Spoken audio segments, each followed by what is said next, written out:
Student, আশা করি সবাই তোমরা খুব ভালো আছো। তো আজকে দেখতেই পাচ্ছ আজকে আমি ক্লাস 7 এর ক্লাস করাবো। ক্লাস 7 এর আজকে এটাই ফার্স্ট ক্লাস। তো তোমরা হয়তো ভাবছো যে আজকে আমি পূর্ব পাঠের পুনরালোচনা নিয়ে ডিসকাশন করবো, কিন্তু না, আজকে এই চ্যাপ্টার নিয়ে ডিসকাশন করব না। কোন চ্যাপ্টার নিয়ে ডিসকাশন করব সেটা বলার আগে কেন এই চ্যাপ্টারটা আমি ডিরেক্টলি স্কিপ করে গেলাম সেটা একটু ডিসকাশন করি। তো দেখো, ক্লাস 6 অব্দি যে অঙ্কগুলো আমরা করে এসেছি না, অঙ্কগুলো সাইজে ছোট এবং একটু কম জটিল। অঙ্ক জানোই যে ছোটবেলা থেকে আমরা জেনে আসছি কি অঙ্ক একটু জটিল বিষয়, কিন্তু অঙ্ক কিন্তু জটিল নয়, অঙ্ক হচ্ছে বোঝার বিষয়। অঙ্ক কিন্তু মুখস্থ করে করতে পারবে না, অঙ্ককে বুঝে করতে হবে। আর যদি তুমি অঙ্ককে বুঝে করতে পারো তাহলে কিন্তু অঙ্কের থেকে ইজি জিনিস আর হয় না। এই অঙ্ক যত দিন যাবে, যত তোমরা ক্লাস চেঞ্জ হবে 7, 8, 9, 10, অঙ্ক কিন্তু ধীরে ধীরে অঙ্কের সাইজ বাড়তে থাকবে, অঙ্ক কিন্তু একটু একটু করে জটিল হতে থাকবে। তো এই জটিল জিনিসকে সহজ করার জন্য আমাদের কাছে একটা টুলস আছে, সেই টুলসটা নিয়ে আজকে আলোচনা করব। যে টুলসটা তোমরা ক্লাস 6-এ একটু হলেও জেনেছো, ক্লাস 7 থেকে যে টুলসটা তুমি চাও আর না চাও তোমাদের কিন্তু ইউজ করতেই হবে। আর বিশ্বাস করো, এই টুলসটা যদি তুমি শিখে যাও, অঙ্ক কিন্তু তোমার কাছে অনেক ইজি হয়ে যাবে। তো যে টুলসটা নিয়ে আজকে আলোচনা করব সেটা হচ্ছে তোমাদের বইয়ের সিলেবাসের চ্যাপ্টার 6। তো যে ইজি টুলসটার কথা তোমাদের সাথে বললাম, সেই ইজি টুলসটার নাম হচ্ছে বীজগণিত। বীজগণিত কিন্তু আমরা 6-এই জেনেছি বীজগণিতটা কি। আমাদের সামান্য ইন্ট্রোডিউস হয়েছে বীজগণিতের সাথে। ক্লাস 7 থেকে যতদিন তুমি অঙ্ক করবে বীজগণিত কিন্তু করতেই হবে। এবং বিশ্বাস করো, বীজগণিত কিন্তু অঙ্ককে খুব ইজি করে দেয় যদি একটু বুঝতে পারো। তো আজকে হয়তো আমাকে ফার্স্ট টাইম তোমরা এখানটায় দেখছো। আমি লাস্ট 15 বছর ধরে অঙ্ককে তোমাদের কাছে ইজি করার চেষ্টা করছি, এবং আগামী দিনেও আমার এটাই টার্গেট হবে যাতে অঙ্কটা তোমাদের কাছে ইজি হয়। তো আজকে সময় নষ্ট না করে এই টুলসটা, যেটা ম্যাজিক্যাল টুলস, সেটা নিয়ে আজকে ডিসকাশন করব। তো দেখো, এই বীজগণিত কিসের উপর ডিপেন্ড করে বলো তো? বীজগণিতের বেসিক্যালি দুটো পিলার আছে, যে বড় বড় দুটো খুঁটির উপর বীজগণিত দাঁড়িয়েছে। সেই দুটো খুঁটির নাম কি বলতো? ফার্স্টের খুঁটির নাম হচ্ছে চলরাশি,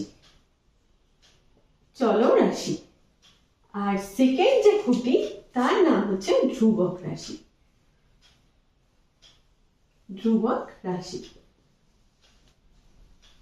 এই চলরাশি আর ধ্রুবক রাশি কি জিনিস এটা কিন্তু আমরা ক্লাস 6-এই জেনেছি, এবং এটা নিয়ে সামান্য কিছু অঙ্ক করেছি। তা আজকে আমি আরেকবার ডিসকাশন করে দিচ্ছি কি চলরাশি কি জিনিস আর ধ্রুবক রাশি কি জিনিস। তো চলরাশি কি জিনিস বলতো? যেগুলো চেঞ্জেবল সেগুলো হচ্ছে চলরাশি। যেরকম কি ধরো, আজকে ক্লাসে কতজন বাচ্চা প্রেজেন্ট ছিল, চলরাশি। কারণ মানডেতে দেখা যাচ্ছে প্রেজেন্ট আছে 60 জন, টিউসডেতে দেখা যাচ্ছে সেটা বেড়ে হয়ে গেল 72 জন, তারপরে দেখা যাচ্ছে ওয়েডনেসডেতে সেটা কমে হয়ে গেল 10 জন। তো যেটা চেঞ্জ হচ্ছে না সেটাকে বলা হয় চলরাশি। আর ধ্রুবক রাশি কি বলতো? ধ্রুবক রাশি যেটা চেঞ্জ করা যায় না। যেরকম কি সপ্তাহে কটা দিন আছে? কেউ বলবে 8টা দিন আছে, 8টা দিন নেই। সপ্তাহে আমরা জানি কি যে একটা সপ্তাহে কিন্তু সপ্তাহে 7খানাই দিন থাকে। তো এইগুলো হচ্ছে কি, যেগুলো চেঞ্জ করা যায় না সেগুলো হচ্ছে ধ্রুবক রাশি, আর যেগুলো চেঞ্জ করা যায় সেগুলো হচ্ছে চলরাশি। তো চলরাশিকে কি দিয়ে প্রকাশ করা হয় বলতো? চলরাশিকে খুব সুন্দর একটা জিনিস দিয়ে প্রকাশ করা হয়। আমরা ছোটবেলা থেকে ABCD লিখে এসেছি। এক্সটাকে এতদিন কিন্তু আমরা এইভাবে লিখতাম। যখন তুমি বীজগণিতে ঢুকে গেলে এটা কিন্তু আর এক্স রইল না, এটা গুণ চিহ্ন হয়ে গেল। এক্সটাকে খুব সুন্দর করে, খুব স্টাইল করে এইভাবে লেখা। এটাই হচ্ছে চলরাশির বেসিক বলতে পারো। এই এক্স দিয়ে দেখবে তোমার যত অঙ্ক আছে সব কিন্তু, এই অঙ্ক যদি তুমি এক্স দিয়ে করতে যাও তাহলে দেখবে অঙ্ক কিন্তু খুব ইজি হয়ে গেছে। আগে তোমাকে একটা অঙ্ক করতে গেলে কত কিছু মনে রাখতে হতো, এখন কিন্তু আর কিচ্ছু মনে রাখতে হচ্ছে না। জাস্ট অঙ্কটাকে ভালোভাবে পড়তে হবে, এবং যেটা চেয়েছে সেটাকে এক্স ধরে নাও, ব্যাস অঙ্ক শেষ। এইটুকু নিয়ে কিন্তু অঙ্ক জিনিসটাই এতটাই কিন্তু ইজি অঙ্ক, যদি তুমি বীজগণিতটাকে একবারে বুঝে যাও। তো আমি চেষ্টা করব তোমাদেরকে ক্লাস 7-এ বীজগণিতের যে পুরো বেস এটাকে শক্ত করার, যাতে তোমাদের পরবর্তী ক্লাসে অঙ্ককে আর কঠিন বলে মনে না হয়। তো আজকে সময় নষ্ট না করে আজকে আমরা চ্যাপ্টারে ডিরেক্টলি ঢুকে যাই, এবং বীজগণিত কি জিনিস, কিভাবে এটাকে ইউজ করব, কিভাবে অঙ্ককে ইজি করব, সম্পূর্ণটা তোমাদের সাথে আজকে ডিসকাস করব। তো ভিডিওটাকে না কেটে এন্ড অবধি দেখো। কথা দিচ্ছি ভিডিও শেষে অঙ্কটা কিন্তু একটু হলেও কম কঠিন হবে তোমাদের কাছে, এবং মনে হবে যে একটু অঙ্ক খাতা বই নিয়ে বসি। তো আজকে সময় নষ্ট না করে আমরা ডিরেক্টলি কি বলতে চাইছি এই চ্যাপ্টারটা, এটা নিয়ে ভালো করে ডিসকাশন করি এবং বোঝার চেষ্টা করি। তো দেখো, এখানে আমি একটা ছবি আঁকিয়েছি। কি ছবিটায় কাজ করা হচ্ছে বলতো? অনেকগুলো দেশলাই কাঠি তোমাদেরকে দেওয়া হয়েছে এবং বলা হয়েছে কি ত্রিভুজ তৈরি করো। তো ফার্স্টের ছবিটায় দেখো কটা দেশলাই কাঠি দিয়ে ত্রিভুজ তৈরি করা হয়েছে। তো বলো তো এখানে কটা ত্রিভুজ হয়েছে? এখানে একটা ত্রিভুজ হয়েছে। তাহলে ত্রিভুজ সংখ্যার এখানে লিখে দিচ্ছি কি 1। একটা ত্রিভুজ তৈরি হয়েছে। কাঠি কতগুলো লেগেছে বলো তো? কাঠি লেগেছে কি 1 2 3। তাহলে 3টে কাঠি লেগেছে। 3টে কাঠি দিয়ে একটা ত্রিভুজ তৈরি হয়েছে। পরের ছবিটার ক্ষেত্রে দেখো কটা ত্রিভুজ তৈরি হয়েছে দেখতে পাচ্ছি, দুটো এখানটায়। তাহলে দুটো ত্রিভুজ তৈরি হয়েছে। আর দেশলাইয়ের কাঠি কটা লেগেছে? একটা দুটো তিনটে চারটে পাঁচটা ছটা। তাহলে এইখানটায় কি দেখতে পাচ্ছি দেশলাইয়ের কাঠি লেগেছে কিন্তু 6টা। পরেরটায় দেখো কটা ত্রিভুজ 1 2 3। আর দেশলাইয়ের কাঠি কটা লেগেছে বলো তো? 1 2 3 4 5 6 7 8 9, 9টা। তাহলে দেখো এইখানটায় যে সংখ্যাগুলো, একটা ত্রিভুজ তৈরি করতে দেখো 3টে কাঠি লাগছে। তো এই 3টেটাকে আমি এইভাবে লিখতে পারি না, 1 গুণন 3, মানে প্রথমেরটা ত্রিভুজের সংখ্যা আর পরেরটা কাঠির সংখ্যা। এইখানটা দেখো দুটো ত্রিভুজে 6টা কাঠি। তাহলে কটা ত্রিভুজ তৈরি হয়েছে? দুটো ত্রিভুজ তৈরি হয়েছে। আর কটা কাঠি লেগেছে? 3টে কাঠি লেগেছে। তাই 3টে ত্রিভুজ তৈরি হয়েছে, 9টা কাঠি লেগেছে। তাহলে ত্রিভুজের সংখ্যা 3 আর কাঠি লেগেছে 3টে। তাহলে বলতো এখানটায় তো 4টে ত্রিভুজ তৈরি হচ্ছে। কাউন্ট না করে আমরা বলতে পারি না যে 4টে ত্রিভুজের জন্য 4 গুণন 3, অর্থাৎ 12খানা কাঠি দরকার। এইবার দেখো তোমাকে কিন্তু আর ছবি আঁকার দরকার নেই। এবার তোমার কাছে 12টা থাকুক 14টা থাকুক 15টা থাকুক, যতগুলো ত্রিভুজ তৈরি করতে বলবে আমরা কিন্তু এই প্যাটার্নে বলে দিতে পারবো কি কটা কাঠির প্রয়োজন। তো এইখানটায় দেখো 4টে ত্রিভুজের জন্য 12টা কাঠি প্রয়োজন। এবার যদি বলতো 7টা ত্রিভুজের জন্য কটা কাঠি প্রয়োজন, তাহলে আমরা কি লিখতাম 7 গুণন 3, তার মানে 21টা কাঠি প্রয়োজন। তাহলে দেখো এই যে এই প্যাটার্নটার মধ্যে চেষ্টা করো তো বোঝার যে কোনটা চলরাশি আর কোনটা ধ্রুবক রাশি। দেখো এখানটা ত্রিভুজের সংখ্যা চেঞ্জ হচ্ছে, তার মানে চলরাশি। কিন্তু দেশলাইয়ের কাঠি যে কটা প্রয়োজন একটার জন্য সেটা কিন্তু চেঞ্জ হচ্ছে না। তার মানে এখানটা 3টা কার কাজ করছে? 3টা হচ্ছে ধ্রুবকের কাজ করছে। আর এই 1 2 3 4 5 6 7 8 এরা কাজ করছে কি চলরাশি। তাহলে এখানটা আমরা লিখতে পারি না যে কাঠির সংখ্যা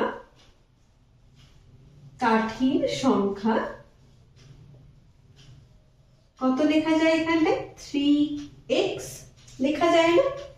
x কে কি বললাম যে x কিন্তু বীজগণিতের মেন ক্যারেক্টার বলতে পারো, হিরো ক্যারেক্টার।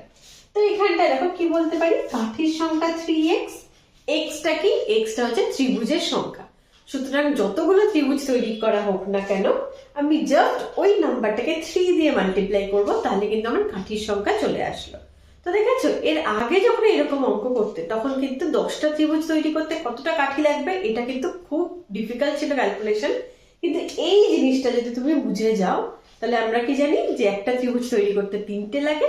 তার মানে যতগুলো ত্রিভুজ লিখ না কেন জাস্ট সেই নাম্বারটাকে আমি 3 দিয়ে গুণ করলেই কিন্তু আমার এটা চলে আসবে। তো ভাবছো এটা আর ক্লাস 6 এর মধ্যে কি ডিফারেন্স হলো? ওখানে 3-এর ঘরে নামতা বললেই হয়ে যেত, এখানটায়ও 3-এর ঘরে নামতা বললে হতো। কিন্তু এখানটায় শুধুমাত্র ত্রিভুজ তো আসবে না, এরপরে আসবে বর্গক্ষেত্র, বিভিন্ন রকমের ফিগার আসবে। ত্রিভুজ দিয়ে জাস্ট তোমাদেরকে বোঝানোর চেষ্টা করলাম। এরপরে কিন্তু অনেকগুলো জিনিস আসবে যেখানটায় কিন্তু বীজগণিত যদি আমরা ব্যবহার করি আমরা কিন্তু খুব ইজিলি জিনিসটাকে বুঝতে পারি। তো এবার ত্রিভুজ তো হলো, এবার অন্য কিছু একটা এক্সাম্পল নিয়ে বোঝার চেষ্টা করি কি বীজগণিত অ্যাকচুয়ালি কাজটা কিরকম ভাবে করে। তো এখানটায় দেখো সেকেন্ড ফিগারে কি করা হয়েছে, এখানে একটা চিত্র আঁকানোর চেষ্টা করা হয়েছে। তো দেখো এখানটায় কটা চিত্র আছে? একটাই, প্রত্যেকটাতে একটাই চিত্র আছে, কিন্তু একটু প্যাটার্নটাকে লক্ষ্য করো। প্রথমেরটা দেখো কটা দেশলাইয়ের কাঠি লেগেছে? একটা দুটো তিনটে চারটে। তাহলে এখানে দেশলাইয়ের কাঠি প্রয়োজন হয়েছে 4টে। যখন কিনা এই ব্লকগুলো দুটো ব্লকে পরিণত হচ্ছিল তখন কটা কাঠি লেগেছে? 1 2 3 4 5 6 7। তাহলে এখানে কাঠি লেগেছে কত? 3টে। আর এখানে ব্লক কটা তৈরি হয়েছে? দুটো ব্লক তৈরি হয়েছে। এবার 3টে ব্লকের ক্ষেত্রে দেখো কটা কাঠি লেগেছে? 1 2 3 4 5 6 7 8 9 10। তাহলে এখানটায় কি 10টা কাঠি লেগেছে। তাহলে এই ছবিগুলোর মধ্যে একটা প্যাটার্ন লক্ষ্য করো, ছবিগুলোতে এই জিনিসটা কিন্তু রয়েছে, এটাও রয়েছে এটাও রয়েছে এটাও রয়েছে, এটা এক্সট্রা হচ্ছে। এখানেও এটা আছে এটা আছে এটা আছে ফার্স্ট ব্লকে। সেকেন্ড ব্লকের ক্ষেত্রে দেখো আবার যদি বলি তাহলে এটা আছে এটা আছে এটা আছে আর এটা হচ্ছে এক্সট্রা। থার্ড ব্লকের ক্ষেত্রে দেখো এটা এটা এটা ফার্স্ট ফিগারে আছে, সেকেন্ড ফিগারে এটা রয়েছে, এটা রয়েছে, এটা রয়েছে। সেকেন্ড ফিগারে আছে, থার্ড ফিগারটার মধ্যে দেখো, থার্ড ফিগারের মধ্যে এটা রয়েছে, এটা রয়েছে, এটা রয়েছে। তাহলে এটা এক্সট্রা রয়েছে। তাহলে এখানটা লিখতে পারি না প্যাটার্নটাকে, এখানে 3 প্লাস 1 একটা এক্সট্রা। সেকেন্ডটার মধ্যে দুটো ব্লক তৈরি হয়েছে, তাহলে 2 গুণন 3 একটা এক্সট্রা প্লাস 1। 3 নাম্বারটার মধ্যে দেখো তিনটে ব্লক তৈরি হয়েছে, তাহলে 3 গুণন 3 প্লাস 1 এভাবে লিখতে পারি না। তাহলে এবার 4 নাম্বারটার ক্ষেত্রে কি আর কাঠির গোনার দরকার আছে? কাঠি না গুনেই কি লিখতে পারি যে ব্লক কটা তৈরি হয়েছে, 1 2 3 4 চারটে ব্লক তৈরি হয়েছে। তাহলে 4 গুণন 3 যোগ 1, তাহলে কত হয়ে গেল এখানে 12 আর 1 13। তাহলে গুণে দেখো তো এখানে 13টা কাঠি আছে কিনা, গুনি চলো।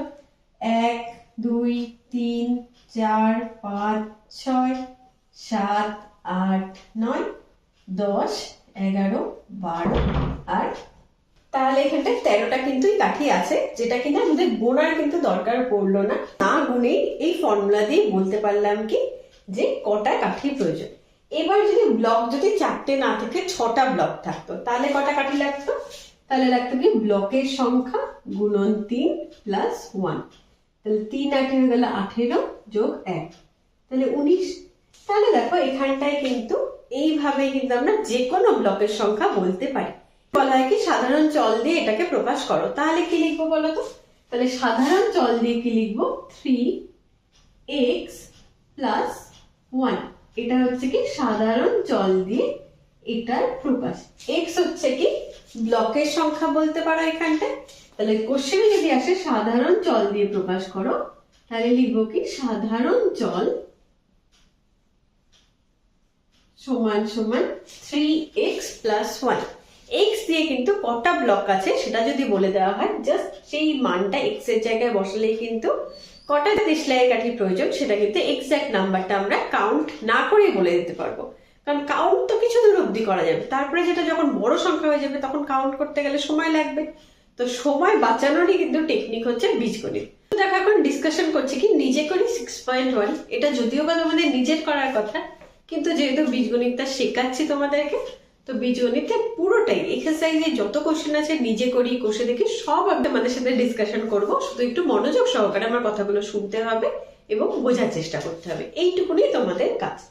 তো নিজে করি 6.1 পেজ নাম্বার হচ্ছে 78। তো কি বলা আছে, আমরা বীজগাণিতিক সংখ্যামালা লিখি এবং পদগুলি খুঁজি।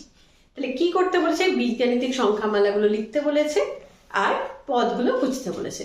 তো বীজগাণিতিক সংখ্যামালা, বীজগণিত তো বুঝলাম, বীজগাণিতিক সংখ্যামালা জিনিসটা কি? তো এখানটা দেখো সংখ্যামালা বলতে কি, সংখ্যামালা সংখ্যামালা বলতে বোঝায় কি যার মধ্যে সংখ্যা থাকে। এবার সংখ্যামালার আগে কি টার্ম লাগছে, বীজগণিত। তাহলে বীজগাণিতিক সংখ্যামালা কাকে বলে? বীজগাণিতিক সংখ্যামালা, বীজগাণিতিক সংখ্যামালা হলো সেই সংখ্যাগুলো যেটা চলরাশি এবং ধ্রুবক রাশি উভয়কে নিয়ে তৈরি হয়, সেগুলো হচ্ছে বীজগাণিতিক সংখ্যামালা। যেরকম ধরো 3x, এখানটা 3 অর্থাৎ 3টা ধ্রুবক আর এক্সট্রা চলরাশি, বা 4y প্লাস 1। আমরা কি জানি ধ্রুবক রাশিকে 1 2 3 4 এগুলো হচ্ছে ধ্রুবক রাশি, আর চলরাশিকে x y z a b c d যাদের নির্দিষ্ট কোনো মান নেই সবাই কিন্তু চলরাশি। তাহলে যখন কোনো সংখ্যামালার মধ্যে চলরাশি আর ধ্রুবক রাশি একসাথে মিশে যায় তখন যে সংখ্যামালাটা তৈরি হয় তাকে বলা হয় কি বীজগাণিতিক সংখ্যামালা। তাহলে আশা করি বুঝতে পেরেছো যে বীজগাণিতিক সংখ্যামালা জিনিসটা কি। অর্থাৎ যে সংখ্যামালার মধ্যে বীজগণিতে চলরাশি এবং ধ্রুবক রাশি একসাথে থাকে সেগুলো হচ্ছে সংখ্যামালা। আর পদ কি জিনিস, এই যে এইগুলো হচ্ছে এক একটা পদ যারা কিনা নিজেদের মধ্যে গুণ আকারে থাকে, যোগ আকারে চলে গেলে কিন্তু অন্য পদ হয়ে যাবে। যেরকম দেখো এটা আমি লিখেছি, এখানটায় কি 4y একটা পদ, 1 একটা পদ। আবার যদি বলি x plus y plus z, এটা কিন্তু 3 পদী, x একটা পদ, y একটা পদ আর এটা একটা পদ। তাহলে এগুলোই হচ্ছে আলাদা আলাদা পদ যেগুলোকে আমি সার্কেল করছি। তো এক্সারসাইজে কি বলা আছে সেটা আগে দেখে নিই। কি কি বলেছে, আমরা বীজগাণিতিক সংখ্যামালা লিখি এবং পদগুলি খুঁজি।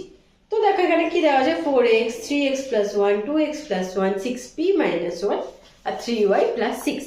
এবং দেখো এখানে কিন্তু একটা ছক দেওয়া আছে। তো ছকটাকে বোর্ডে লিখে নি, তারপরে একটু ডিসকাশন করছি। তো ছকটা দেখো লিখে নিয়েছি। এবার ছকের মধ্যে প্রথমটা কি ছিল, 4x। 4x এর কি লিখতে বলেছে, পদগুলি লেখো, পদ সংখ্যা লেখো, বীজগাণিতিক সংখ্যামালায় প্রকারভেদ লেখো, চলরাশি লেখো আর ধ্রুবক রাশি লেখো। তো ফার্স্টে দেখো এখানে পদ কি, একটাই পদ আছে না, 4x। তাহলে এখানে পদ সংখ্যা কটা, একটাই পদ সংখ্যা, 4x শুধুমাত্র আছে, তাহলে পদ সংখ্যা 1।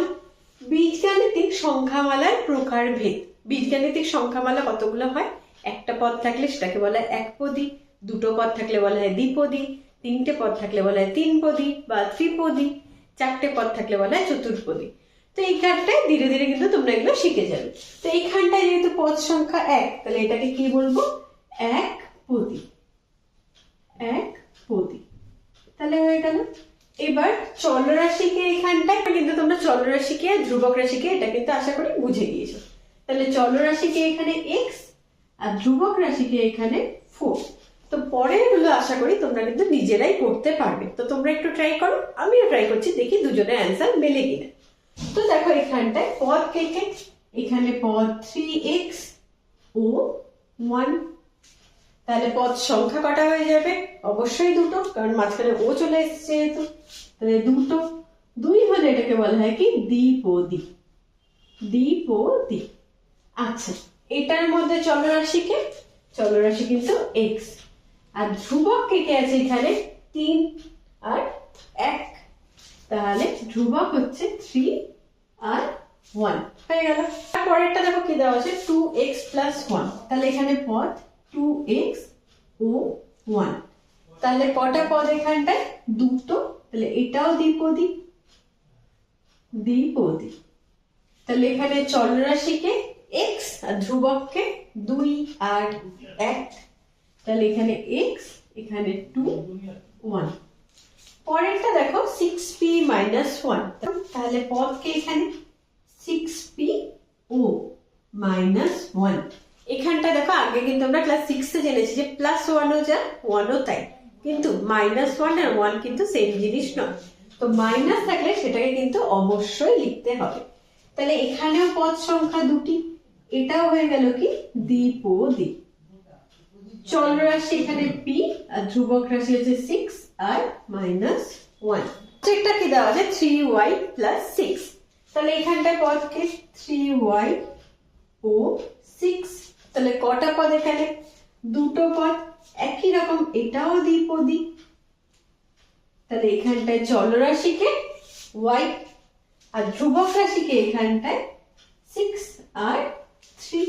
আশা করি বীজগণিতের ফার্স্ট ক্লাসটা তোমাদের ভালো লেগেছে। তো বীজগণিতটা তোমরা কিছুটা হলেও বুঝতে পেরেছো, আমি পুরোটা ডিটেলে তোমাদের সাথে আলোচনা করব। তো দেখা হচ্ছে পরের ক্লাসে। আর যদি ভালো লেগে থাকে ভিডিওটা একটা লাইক করে দিও এবং চ্যানেলটাকে অবশ্যই সাবস্ক্রাইব করে রেখো, যাতে নোটিফিকেশন টাইম টু টাইম তোমাদের কাছে পৌঁছে যায়। তো দেখা হচ্ছে নেক্সট ক্লাসে। Thank you for watching.